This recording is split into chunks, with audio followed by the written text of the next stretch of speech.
When Tami Oldham opened her eyes, she had no idea she'd been unconscious for 27 hours, or that the man she was supposed to marry was already dead, lost somewhere in the black depths of the Pacific Ocean. The silence was what hit her first. No wind, no waves crashing, just an eerie, suffocating stillness that felt wrong. September 22, 1983. That was the day it all began. The day Tami Oldham, 23 years old and deeply in love, said yes to what seemed like the easiest decision of her life. She and her British fiancé, Richard Sharp, were being hired to deliver a 44-foot luxury yacht called Hassanga from Tahiti to San Diego. Over 4,000 miles of open ocean. 3 weeks, maybe a month at most. Good money, better weather, and the two of them, alone together, sailing under endless blue skies. Richard was 34, 11 years older than Tami, with golden hair, blue eyes, and that exotic English accent that made everything sound like poetry. They'd met in San Diego on the docks, where Tami had grown up around boats. Her father had taught her to sail on a Hobie Cat, and by the time she was in her 20s, she was living the kind of life most people only dreamed about. Cruising the South Pacific, island hopping, working on yachts, chasing sunsets. Richard had his own 36-foot sailboat, and together they'd already logged 50,000 miles at sea. They knew what they were doing, or so they thought. The first 3 weeks were paradise. Warm winds, calms. Tami and Richard took turns at the helm, read books in the sun, cooked meals in the galley, and talked about their future. They planned to get married when they returned to California. Maybe buy a boat of their own, maybe keep sailing forever. The ocean felt like home, it felt safe. But here's what they didn't know. Hurricane Raymond was forming in the eastern Pacific, and it was heading straight for them. On October 9th, Richard heard the weather report over the shortwave radio. A tropical depression, about 1,300 nautical miles away, moving west at 12 knots. Richard scribbled cyclonic in the logbook, but he didn't seem overly concerned. Weather at sea changes all the time. They'd sailed through storms before. They altered course slightly, heading northeast to try and avoid it. For 2 more days, everything seemed fine, but on October 12th, the sky changed. Dark clouds rolled in like a curtain being drawn. The wind picked up, first 30 knots, then 50, then 80. The sea turned violent, heaving beneath them in massive swells. Richard knew immediately, this wasn't just a storm, this was a hurricane. Category winds hitting 140 knots. Waves towering 40 feet high, crashing over the yacht like freight trains. Richard took the helm and clipped his safety harness to the boat.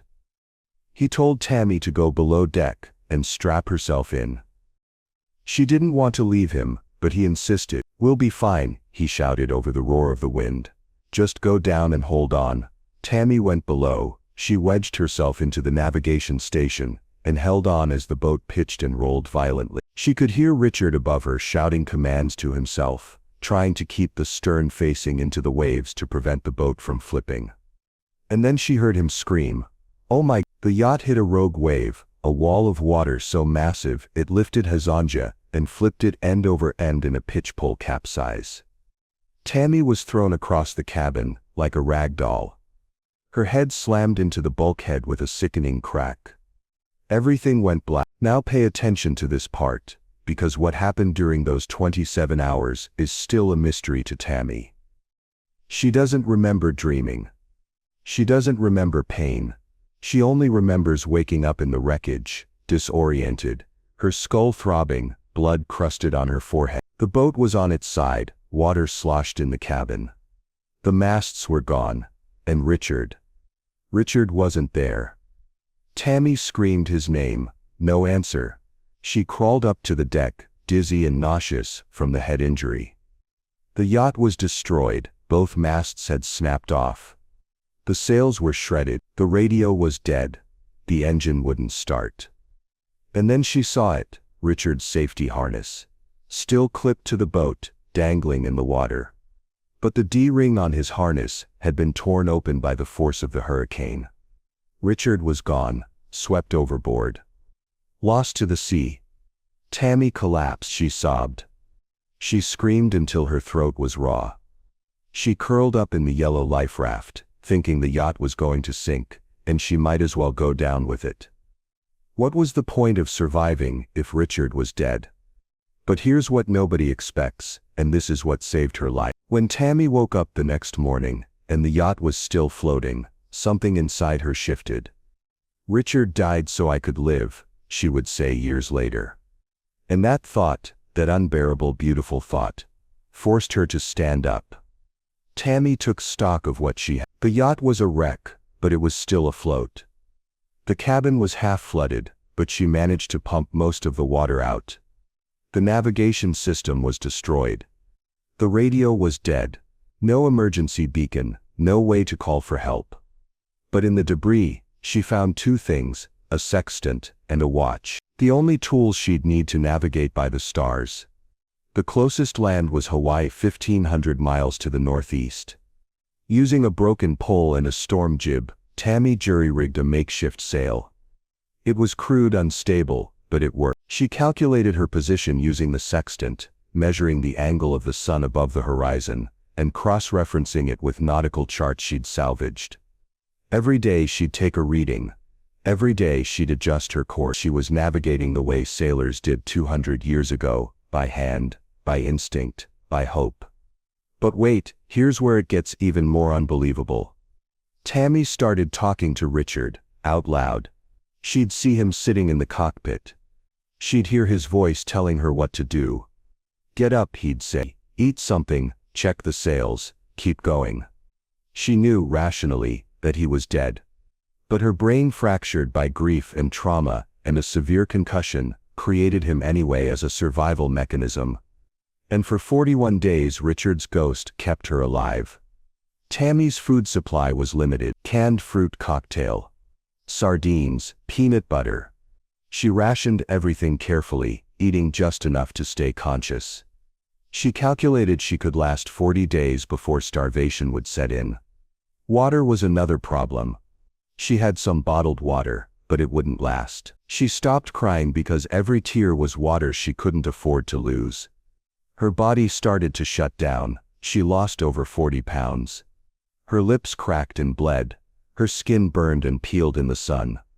The loneliness was crushing. The Pacific Ocean is the largest body of water on Earth, covering more than 63 million square miles. Tami was a speck, a dot, a ghost drifting across an endless blue void. Days would pass without seeing a single ship, a single plane, a single sign of life. At night, the stars were so bright, they looked fake, like someone had painted them on. And Richard's voice would whisper, "Keep going, you're almost there."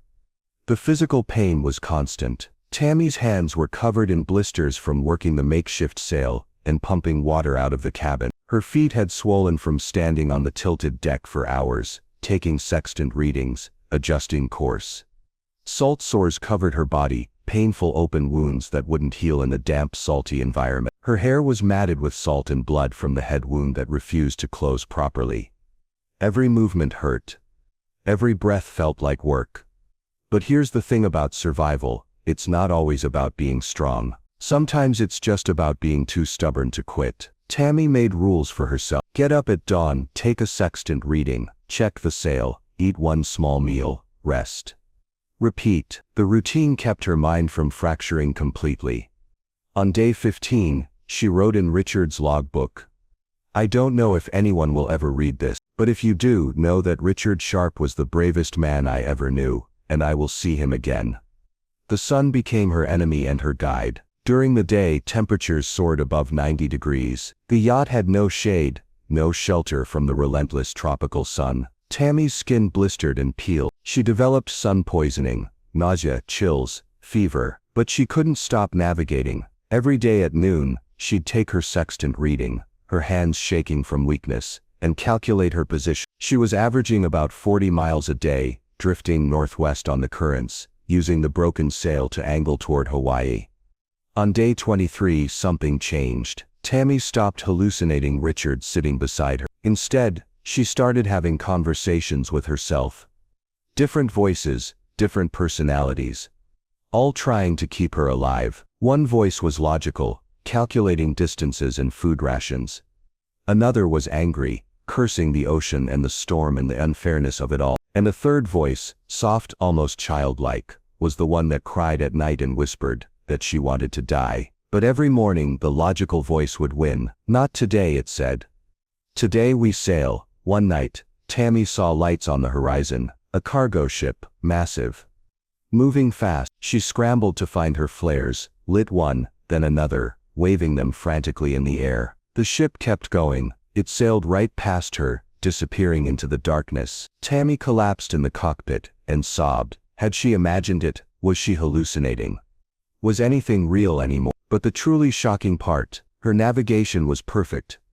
Despite the head injury, despite the exhaustion, despite having no formal training in celestial navigation, Tami's sextant readings were accurate within miles. She was drifting northwest on the currents, angling toward the Hawaiian Islands, inching closer every day. On November 22nd, 41 days after the hurricane, Tami spotted land, a dark smudge on the horizon.